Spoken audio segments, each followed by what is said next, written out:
लंबा अनुभव किसानों के साथ मध्य प्रदेश में रहा है।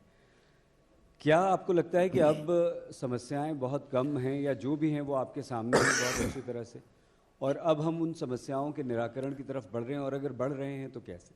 मैंने आपको कहा कि कृषि क्षेत्र हमेशा से चुनौतीपूर्ण रहा है और इसलिए कोई समस्या नहीं है, ये मैं बिल्कुल नहीं कहूँगा।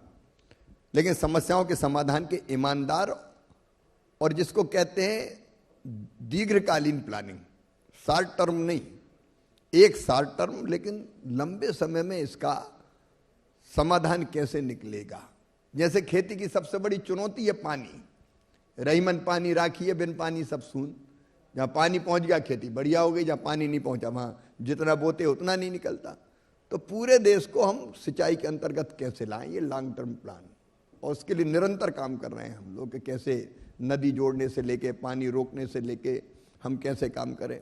लेकिन अगर रेट गिर गए तो तत्काल कोई कदम उठाना ताकि ठीक दाम मिल जाए, वो है शॉर्ट टर्म प्लानिंग। तो दोनों चुनौती खेती में रहेगी ही। आज भी 55% आबादी कृषि पर निर्भर करती है हमारी, 55%। तो चुनौतियां हैं, लेकिन मोदी जी के नेतृत्व में उन चुनौतियों का ईमानदारी से समाधान निकालने के प्रयत्न जारी है, और मैं भी दिन और रात इस दिशा में प्रयत्न करता रहूंगा अपने किसान भाई बहनों के साथ मिलके।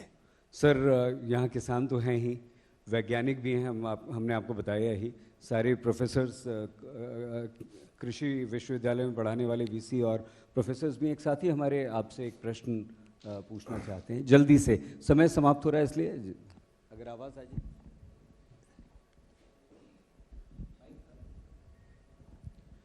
सर नमस्कार। नमस्कार। मैं Ranpal Danda, president poultry federation of India.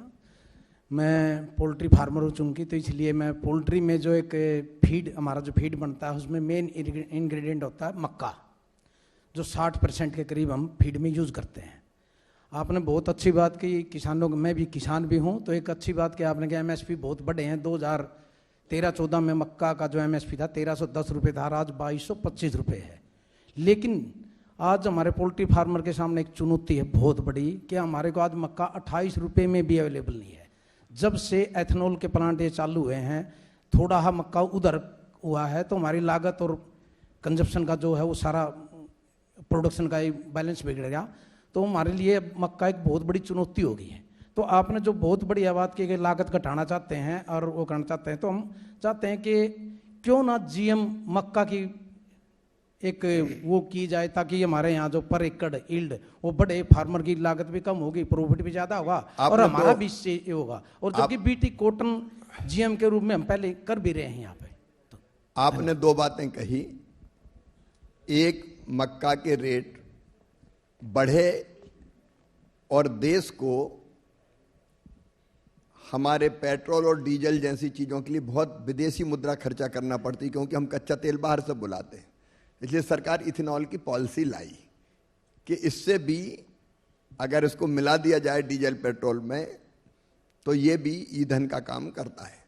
Ethanol policy के कारण मक्के के रेट बढ़े, तो किसान के लिए खुशी की बात है कि जो 1300 रुपया में बिकता था उसकी एमएसपी 2200 से ज़्यादा हो गई और रेट उससे भी ऊपर मिल गए। तो ये तो प्रसन्नता की बात है, क्योंकि किसान को रेट ठीक मिलना चाहिए। ये इथेनॉल पॉलिसी के कारण संभव हुआ। लेकिन पोल्ट्री जो हमारा उद्योग है, पोल्ट्री का सेक्टर है, उसकी समस्या ये है कि अब हमारी लागत बढ़ गई। जो पोल्ट्री में फीड लगता है वो महंगा हो गया।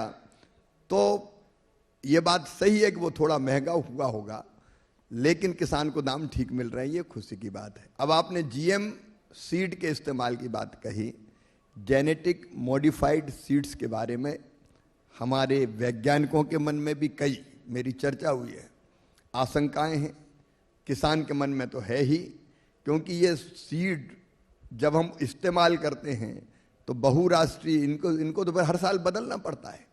एक तरह से हम कंपनियों पर निर्भर हो जाते हैं और इनके कई तरह के दुष्परिणाम भी हैं, ऐसे कई साइंटिस्ट भी कहते हैं, देश में भी आशंकाएं हैं। और इसलिए अभी जीएम सीड की तरफ हमने नहीं जाने का फैसला लिया है, तब तक जब तक कि सारी आशंकाओं का समाधान ना हो जाए।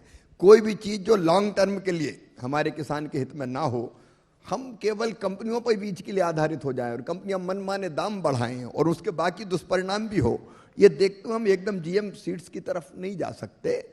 सोच विचार करके ही फैसले होते हैं, लेकिन पोल्ट्री फार्म को कैसे राहत मिले उसकी तरफ भी हम ध्यान देंगे। सर अंतिम प्रश्न है, समय भी हो गया। गणेश जी, आपको याद होगा सर, मैं शिवराज जी के बारे में एक छोटी सी बात आपसे शेयर करना चाहता हूँ।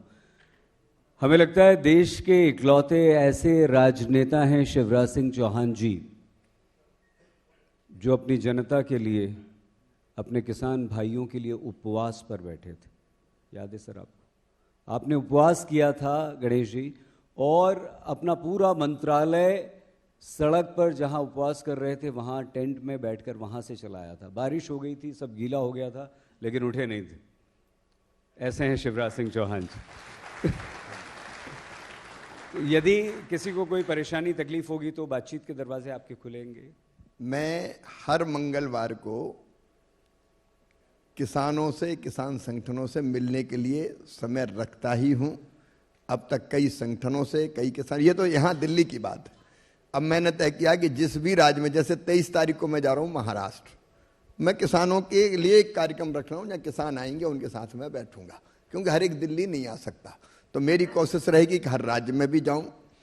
हजारों के सम्मेलन करने के बजाय अगर 200, 400, 500 प्रतिनिधि किसान आ जाते हैं तो समस्या पता चल जाती है। मैं खेत पे भी अगर किसान खड़े हो जाते और मैं निकलता हूँ, मैं महाराष्ट्र गया था तो महाराष्ट्र के किसानों ने जब हम निकले बताया कि 0% इम्पोर्ट ड्यूटी के कारण खेतों में खड़े होकर सोयाबीन के रेट नहीं मिल रहा है, इम्पोर्ट ड्यूटी बढ़ाने का फैसला हुआ। तो ऐसा मैं सदैव किसानों से संवाद करता रहूँगा, उसमें कोई कोताही नहीं होगी, लगातार मिलता रहूँगा। सर सिर्फ एक सूचना आपको देनी